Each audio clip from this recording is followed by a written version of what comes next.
What's up, dudes? Max here. Got a special set of videos that's going to be coming up over the next few weeks or so that's leading up to the release of Final Fantasy Dissidia NT. Thanks to the help of the folks over at Square Enix, they gave me the opportunity to show you all a bit more of what the characters are going to be doing in Final Fantasy Dissidia NT, and a lot of those that we haven't really seen a lot about since their release in the Japanese arcades a little while ago.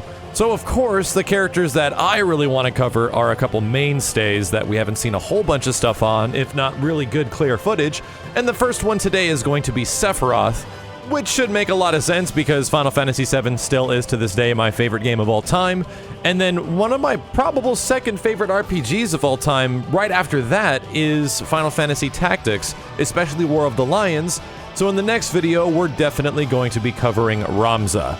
But enough of that for now. Let's cue the music and show you what you all want to see, Sephiroth.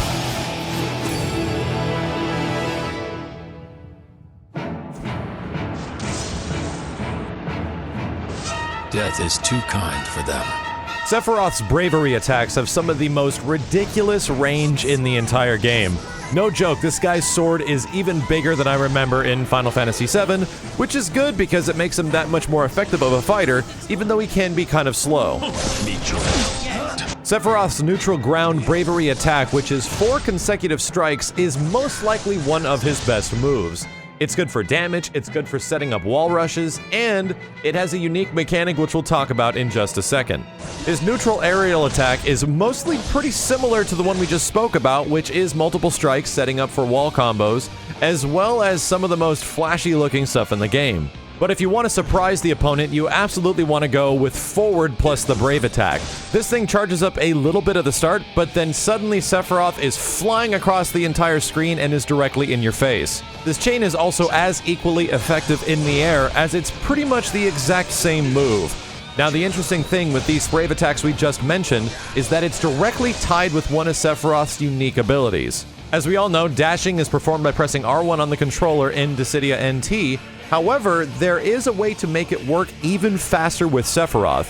At the end of any one of these, you can press the R1 button to pursue in and start dashing towards the opponent, but if you time it just right after the attack finishes for a few frames, you get an amplified and quicker version of that dash called a dash cancel, which essentially lets you dash out of the remaining recovery animations of those Brave Attacks. This can be good for avoiding other attacks, following up for more combos, and anything of the like. It's just really cool to see Sephiroth continually keeping up the pressure. Sephiroth's backwards Brave Attack on the ground is the Shadow Flare. It takes a little while to cast, almost requiring 2 seconds, but this thing has a huge amount of casting range. It's really good to sneak in a little bit of damage from a long screen distance, especially if you're going up against a 3 versus 3 fight, but that in itself is one of its biggest weaknesses. Really long cast time, but huge range. Sephiroth also has a projectile attack that is 3 strikes only used in the air while you're flying. This thing is performed by pressing down plus the Brave Attack button, but it doesn't nearly have as much range as the previous one we were just talking about. While dashing, you can also press forward with the Brave Attack button to perform a mid-rushing charge that does set up for wall combos and is also dash cancelable. And this one might look familiar. While dashing, if you press back with the Brave Attack button, you'll perform a downward striking stab. This move doesn't travel all the way to the ground, but does cover a pretty big amount of space right below Sephiroth, and can be especially deadly if down in that area little flower girls are trying to help the planet or something. Now let's talk about Sephiroth's HP attacks, the stuff that's going to do damage. He's got a total of 4 different HP attacks, and the one you're probably going to see the most, and also looks the best in my opinion, is the Octave Slash. Sephiroth must have learned a thing or two after Cloud Omni-Slashed the holy hell out of him at the end of the game, but Octave Slash covers a huge amount of space. The problem is that there's a good chance this does not actually have proper super armor, unlike some of the other HP attacks the character has. But if you are looking for an HP attack that can kind of deal with a lot of hits and characters around you and comes out a bit quicker, you might want to check out Cynthia. This might not have the flash and the distance of something like Octave Slash, but it is very good at close range, especially dropping that HP fast. Heartless Angel is also a fairly fast single strike that shoots black feathers all over the place, but the interesting thing about this move is that it technically dooms the opponent.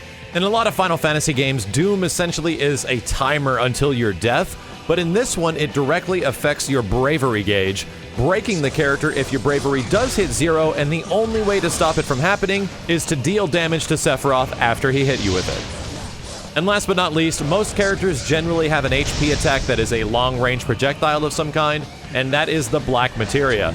Sephiroth summons a giant meteor from the sky that can rip the HP out of everyone around that vicinity, so get the hell away from it.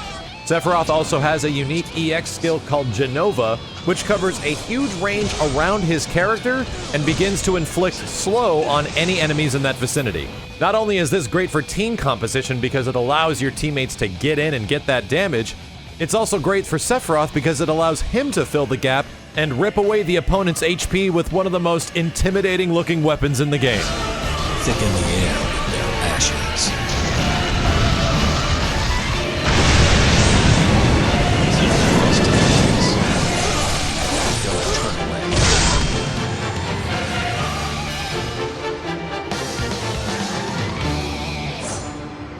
Remember who brought this pain upon you.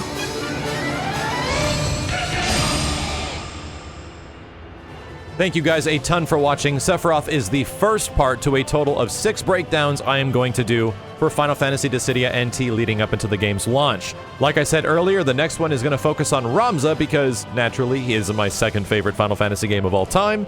And I hope you all like tactics just as much so we can get a better understanding of what the heck we should be doing with this guy instead of just chucking rocks. Outside of that, we still have 4 more breakdowns that we're going to need to cover, and I want to leave it up to you all to vote on which character you want to see. So in the comments below, and the entire launch roster of Final Fantasy Dissidia NT, outside of Noctis, we can't do Noctis sadly, please choose the character you want to see me do a breakdown of, whether it's one from the beta, one of the newer characters we really haven't had a lot of playtime with.